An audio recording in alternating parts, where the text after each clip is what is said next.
everybody. Today's a big day. Heading off to getting the G37 tuned. Going to a shop here in town called Modified by KC.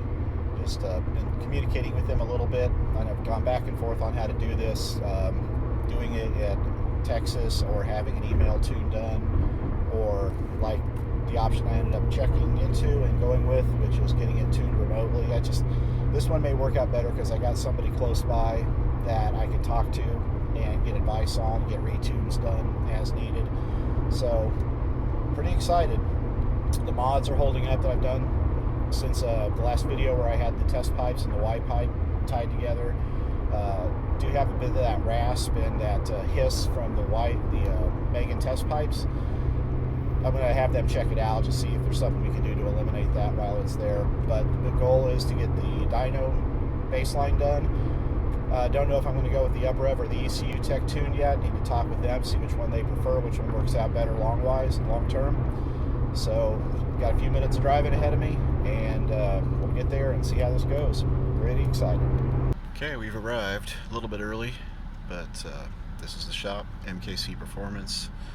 See some Dyno jet. I was curious what Dyno cell they used. It's a Dyno jet. That's nice.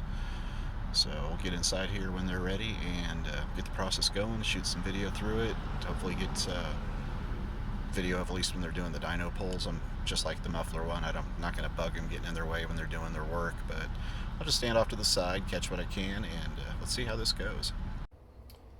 Well, everybody, it's done. The tune has been completed, and it's been completed successfully. It took them about 4.5 hours to do it. I do not have any video of the tune. The guys were, well, they have their concerns about things that are going on right now. Like any business that's staying open right now, they're just kind of doing what they think is best for them, their staff, their operations. They didn't want people waiting in the didn't want people waiting in the waiting room or lingering outside or in the shop or whatever, and that's fine with me. You know, it sucks. I'd love to have got the shots of like when the dyno's pulling. I'd love to get those high rev sounds and all that. But if me going away while they do their job is what it takes for them to stay open, that's fine. The shop I took it to is called Modified by KC. Owner manager, his name's Ryan. He's got a staff there of tuners, and they did a fantastic job. I said leading up to this that I was thinking I would get I wasn't thinking that. I was hoping that I would get 300 plus horsepower, and I did. It was an UpRev tune. It didn't go with ECU Tech. That would have just been more expensive, and their tuners are just more adept at using the UpRev software. So hey, let the pros be it. Let the pros be pros. Here are the numbers. Let me get this thing turned around to the computer.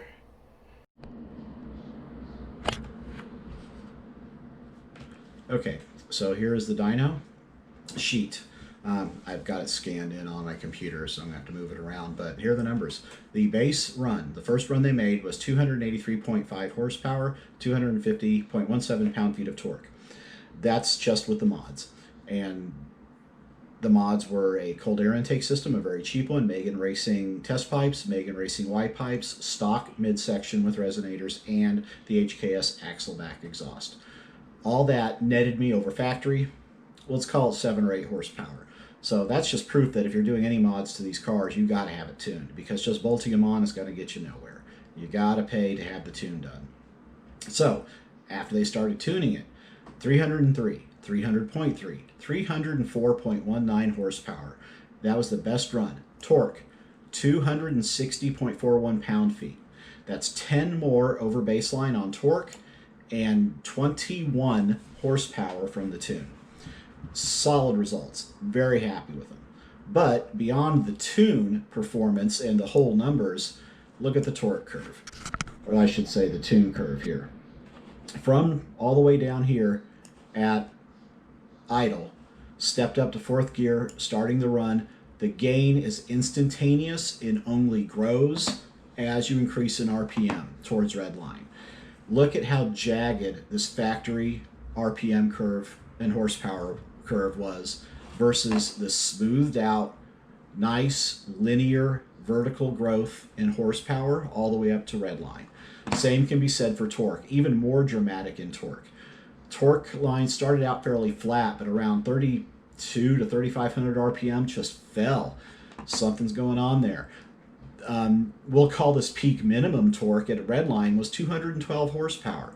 So look at the torque off of that run versus the peak torque with the what am I trying to say? The tune. I got over 20 more pound-feet of torque at Redline, and I've got probably closer to 30 more pound-feet of torque through the mid-range. That's going to be fantastic on the strip. Peak horsepower, the difference in where your horsepower is going to be doing the most good in these G cars is above 4,000 RPM when the variable valve timing kicks in. Man, I've got all this horsepower gain and a lot of RPM to use it. And it's just going to keep growing and growing and growing. So 304 horsepower, 260 pound-feet of torque, both very, very, very good gains over stock for what I have done to the car, which is just the cheapest of bolt-ons. Not even high-quality bolt-ons. I mean, we're talking Megan Racing crap and Chinesium intakes. So doing that to a G, paying somebody to tune it, the car just is so much better. Now the butt dyno. As I was driving at home, first thing I noticed pulling out of their parking lot was the increase in throttle response and pickup. It is night and day. It's a good car to begin with. It is just that much better now. Then going home, first time I got it on the highway, there was a long uphill on-ramp. It pulled and pulled and pulled. Felt great going up there. Highway speeds before, I could pass people pretty easily. It's a 300 horsepower car from the factory. Most people on the highway are doing 70 when you get around them. But whenever I would try to pass, most of the times it would kick down to 5th gear. And then I would pass and it would go back to 7th. Now, I was able to just flip the throttle, just give it a little blip. Stayed in 7th gear, gotten that 2 to 3, 4 mile an hour increase, move around them, pulled in. It's just effortless. What does this mean what is this going to equate to on the drag strip? Well, I've got a little drag strip calculator. It's online. Anybody can look it up. And with the horsepower I have, with the gross weight of the car, I should be running a 13.8 according to that. Now that calculator was very accurate. When I had the numbers I ran a couple weeks ago, the 14.1, it equated to almost exactly that horsepower number I saw right there, around 280 horsepower. So I'm thinking it's going to be pretty accurate. The one thing it can't take into account so much is density altitude the day you run. And it's going to be a lot cooler in a week and a half when I go back to the drag strip. Forecast is only supposed to be in the low 80s that day. It was like 93, 94 degrees when I went out the last time. So there is an outside chance I could be running like a 13.6. Everything goes well. That's a significant increase. Is it worth the cost to get 4 or 5 tenths of a drag strip? Hell yeah, it is. People have been talking about, oh, it's not worth tuning your car. You're going to get 10, 15, 20 horsepower. You're going to spend $1,000. Well, you know what? The only thing you need to live is air, water, and food. Everything else you spend your money on is a luxury, okay? So, cost you a few bucks to get some horsepower? Who's to say, right? It's your damn car. Do whatever you want to do. The total investment, let me go back to this camera now. Total investment in this so far has been about $1,700 between the mods and the tune. And I think it's worth it. Now I have hit a plateau. This is about as far as I can take it, outside of maybe getting bigger fuel injectors, getting the ported intake, and finishing off the midsection to make it a true catback system, at least 2.5 inches consistently from manifold to end of the tailpipe. That will probably happen, that part right there. I don't know though down the road if I'm going to go with like the GTR injectors or get the Z1 ported intake. It's a possibility, who's to say, but it's not in the plans right now. Right now I just plan on enjoying this car and probably go through the winter with it like it is now before I even think about messing with it some more. I do want to do cosmetic things to it. I want to get the uprated headlights with the LED DRLs and the projector lenses and all that, and I also want to get one of those like 12, 13-inch Tesla style MFDs for the center console, get rid of that factory nav, radio, and AC stack, get a nice modern look to the interior of the car. Things you do for yourself as a driver. I do want to do that. So all in all, since I started this back in February with putting on the cold air intakes now into very late July, it's been a process. It's been a learning process. I want to thank everybody who have posted their videos on YouTube about the same things they have gone through and the things they have learned along the way with tuning and modifying a G or a Z.